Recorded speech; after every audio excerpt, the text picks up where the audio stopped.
গানে সুরে আর করতালিতে মুখর খোয়াই নতুন টাউন হল উপলক্ষ স্বচ্ছ সমীক্ষা 2024-25 রাজ্য সেরা হওয়ার গৌরব উদযাপন। ভারত সরকারের দেওয়া এই ঐতিহাসিক সাফল্যের পর খোয়াই পুর পরিষদের উদ্যোগে আয়োজন করা হয়েছিল এক বর্ণাঢ্য আনন্দ উদযাপন অনুষ্ঠানের, যেখানে কৃতজ্ঞতা ও উচ্ছ্বাস মিলেমিশে একাকার হয়ে গিয়েছিল। সম্প্রতি দিল্লির বিজ্ঞান ভবনে আয়োজিত এক বর্ণাঢ্য অনুষ্ঠানে স্বচ্ছতা ও নাগরিক পরিষেবায় উৎকৃষ্ট অবদানের জন্য খোয়াই পুর পরিষদকে রাজ্য পর্যায়ে প্রতিশ্রুতিশীল শহর হিসেবে সম্মানিত করা হয়। রাষ্ট্রপতির উপস্থিতিতে কেন্দ্রীয় মন্ত্রী মনোহর লাল খট্টরের হাত থেকে এই সম্মান গ্রহণ করেন রাজ্যের মন্ত্রী টিঙ্কু রায় এবং খোয়াই পুর পরিষদের চেয়ারপারসন দেবাশিস নাথ শর্মা। খোয়াই পুর পরিষদ রাষ্ট্রবাদী ভাবধারায় পরিচালিত হওয়ার পর এটা শুরু হয়েছে।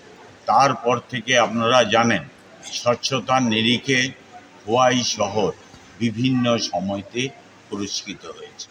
এইবার 17 জুলাই নয়াদিল্লিতে বিজ্ঞান ভবনে দেশের মহামহিম রাষ্ট্রপতির উপস্থিতিতে খোয়াই পুর পরিষদ ত্রিপুরার মধ্যে স্বচ্ছ সার্বেক্ষণে পুরস্কৃত হয়েছে।